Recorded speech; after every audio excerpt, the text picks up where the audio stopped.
Tol bom ikan diestimasikan sekitar 5,3 meter bujur sangkar, maka luas perairan yang rusak akibat bom ikan itu bisa mencapai 49.820 km bujur sangkar. Secara ekonomi, potensi kerugian dapat mencapai 379.000 triliun rupiah. Luar biasa kerugian pendengar ya, yang diakibatkan akibat destructive fishing ini. Nah, untuk masuk ke Indonesia, amonium nitrat seharusnya ini melalui izin khusus dari Kapolri. Hanya saja memang selama ini masuk dengan cara ilegal melalui rute-rute khusus yang berubah-ubah setiap saat ya. Nah, upaya penanganan juga sering dilakukan, hanya saja penyelesaian yang tidak sampai ke akar masalah. Nah, ada beberapa pendapat dari pendengar, saudara pendengar ya, Pak Musar dari Selayar. Nah, pelaku destructive fishing ini pada umumnya sudah mengetahui dampak yang akan ditimbulkan. Pengawasan yang kurang tepat, ini lagi-lagi menjadi persoalan yang harus diawasi secara bersama-sama. Hukum yang kurang begitu ya, peranata hukum mungkin yang perangkat hukum yang kurang dapat menimbulkan efek jerah. Pak Wahyu ya menyatakan ya, akibat dari penangkapan ikan dengan menggunakan bom, ya, tentunya kualitas ikan juga akan semakin berkurang. Nah, rumah-rumah yang menjadi tempat ikan untuk mencari makan juga akan semakin berkurang, dipangkep ya.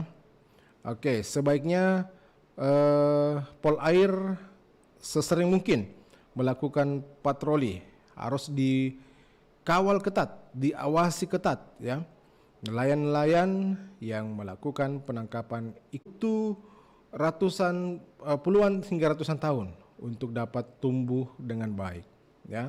Ketika menanam terumbu karang ini akan sangat-sangat lama untuk tumbuhnya, tetapi untuk merusaknya ini membutuhkan waktu yang sangat-sangat sebentar pendengar ya.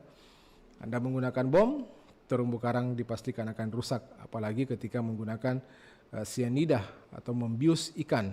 Ini banyak dilakukan oleh masyarakat begitu yang melakukan penangkapan jenis-jenis ikan tertentu seperti ikan Napoleon ya, dan beberapa jenis-jenis ikan yang ditangkap dengan cara dibius. Nah, jelas bius ini akan sangat-sangat merusak terumbu karang dan sangat merusak ekosistem yang berada di perairan. Ya. Nah, peneliti terumbu karang dari Fakultas Kelautan Unhas Sarifudin Yusuf mengatakan bahwa intensitas destructive fishing ini telah menimbulkan kerusakan ekosistem terumbu karang yang cukup parah, khususnya di Kepulauan Super Monde yang membentang dari Kepulauan Pangkep hingga di Kota Makassar.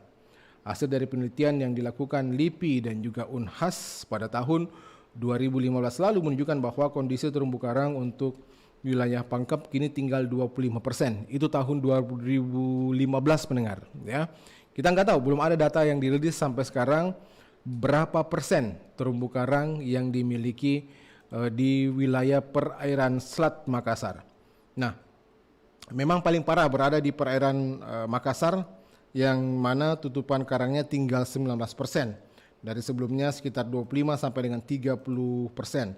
Sementara untuk Kabupaten Kepulauan Selayar, kerusakannya tidak begitu parah, tutupan karang masih ada sekitar 40%.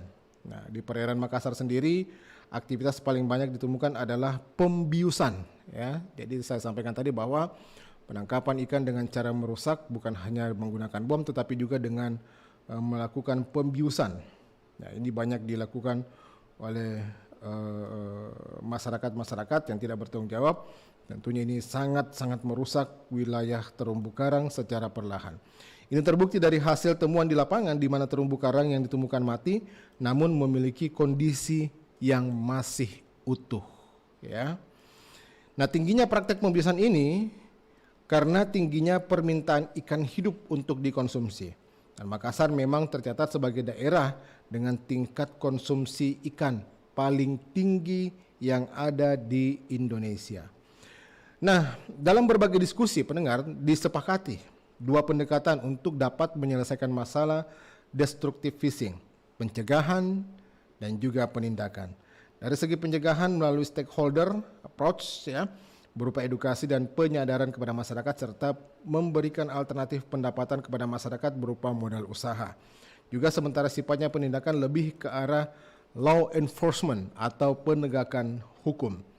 Nah, memang ini perlu ada sebuah upaya yang lebih keras lagi untuk mengatasi masalah destructive fishing. Kalau tidak ada kebijakan-kebijakan yang dikeluarkan, tentunya kondisi terumbu karang ekosistem laut ya yang ada sekarang, yang menurut informasi tinggal 25%, akan terus dan akan semakin berkurang, dan para nelayan pun ketika melaut mencari ikan ya tentunya ini akan sangat kesulitan begitu.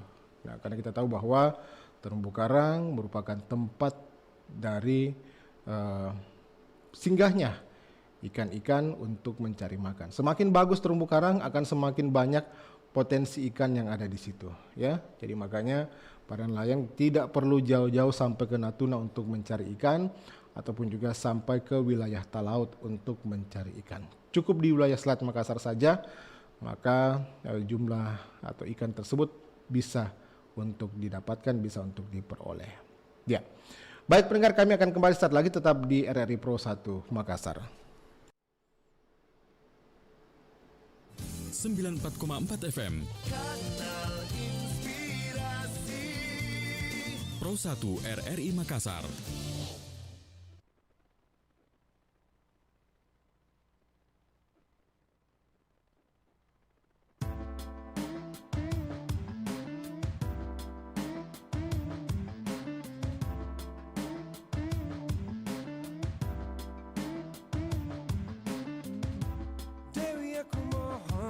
Kesempatan untuk bisa menebus dosaku kepadamu.